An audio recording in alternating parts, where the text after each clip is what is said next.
Hello guys, today I am going to talk about the Sicilian Defense, Accelerated Dragon Variation. Intuically develops the bishop to g7 to control the center and prepare attacks. It is a fast and flexible opening, and many top players use it to make the game sharp and exciting.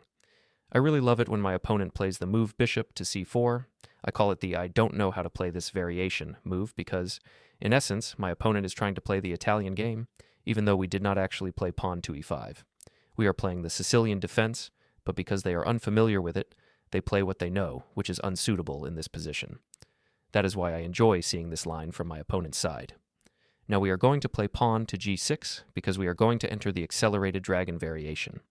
This variation is very aggressive, has many traps, but is also solid. I played it up to the level of FIDE Master with great results. After that, when I started facing stronger opponents such as Masters and Grandmasters, its effectiveness diminished somewhat, but up to that point, it worked tremendously. Well, now in this position, finally some of my opponents will try the fried liver attack again, with knight to g5, attempting to basically checkmate with bishop takes 7 pounds, but it does not work. Since your pawn is still on e7, you can simply play pawn to e6 and block the bishop. That is why I said the bishop on c4 is a bad piece here, and they should not place it there, but they still do. Now, another funny thing happens. Sometimes they continue with queen to f3, still trying to push this scholar's checkmate idea. In this case, they actually blunder. The knight on g5 is undefended, so you can just capture it and win a piece. But the mistakes do not stop here. The second and third most popular moves by white in this position are pushing the pawn to d3 or pawn to d4. They notice that it creates a discovered attack on your queen and try to do something in the middle of the board. However, they overlook the fact that this is a two-way threat. Not only does the bishop attack the queen, but the queen also attacks the bishop. So after queen takes c1, you simply keep capturing everything offered, and you win the game. Now what if your opponent does not blunder everything and just plays standard development moves?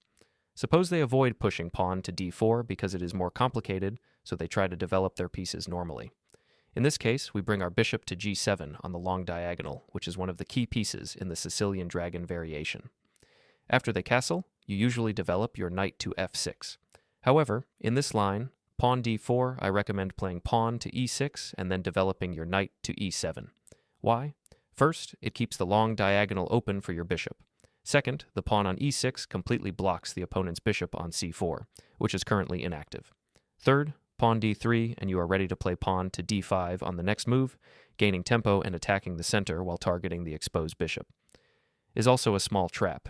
If your opponent plays bishop to a3 thinking it attacks your pawn, you do not need to defend it. Just play pawn to d5, counterattacking the bishop. On the next move, after they move the bishop, you play pawn to d4 with a double attack, win a minor piece, and gain a winning position. Even if your opponent does not blunder, you still get a strong position and can safely castle. Third, your opponent plays standard moves. Now, let's dive into the main line, and at the end I will quickly show a few sidelines. The main line begins when white plays pawn to d4, which is the most ambitious move. In this case, you trade, but you do not capture on d4 because that is a mistake. Capturing releases the tension and helps your opponent become more active, for example by bringing their queen to a better square.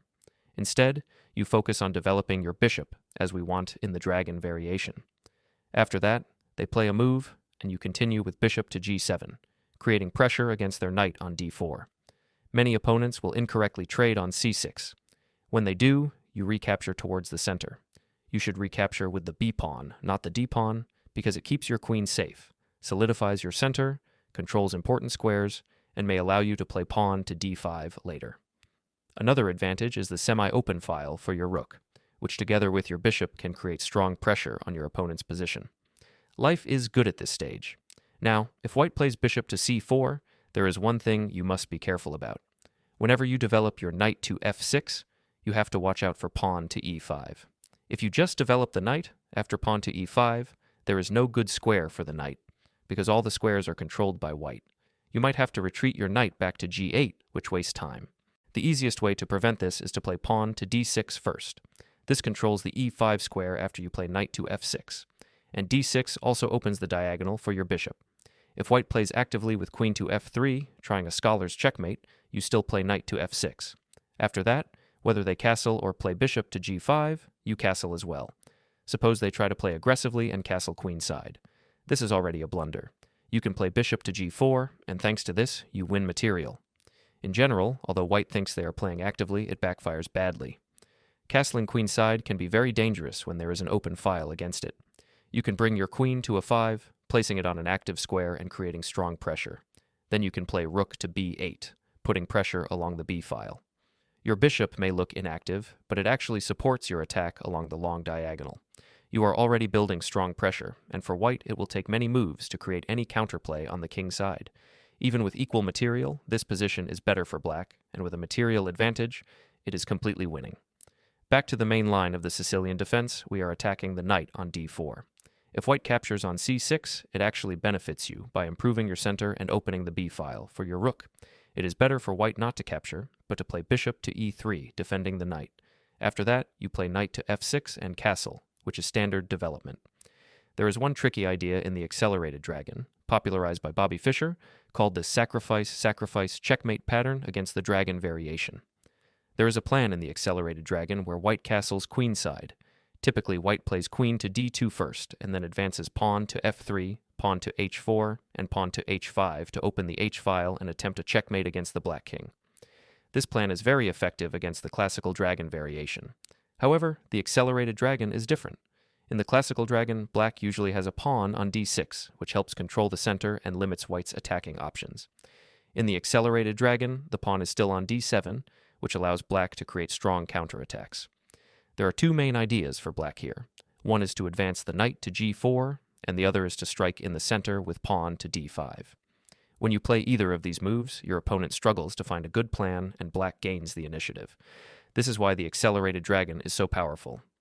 Many opponents, unfamiliar with this line, try to follow their usual plans, which often backfires quickly. For example, after black plays knight to g4, white cannot easily play pawn to f3 to stop the attack. Now the knight on g4 pressures the bishop on e3, and white cannot easily trade it or move it without losing the knight on d4. Many opponents then try to save their bishop by trading it on c6. This is actually good for black, because it strengthens the center and opens the b file for the rook. After this, black can continue to trade off the bishop on e3 if needed, and consolidate a strong position. They cannot play bishop to h6 to exchange your bishop, making your bishop extremely powerful. Generally, the bishop on g7 becomes very strong.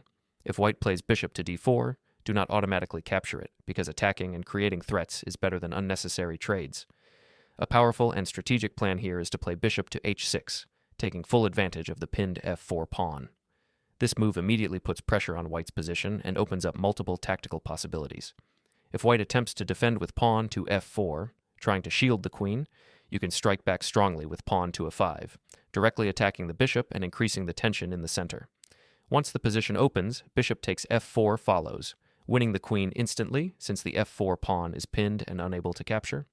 Even if white tries a defensive move like bishop to e3, you can calmly exchange and then play bishop takes f4, winning the queen. This shows how the bishop on g7 becomes very powerful and how careful attacking moves can give black a winning position.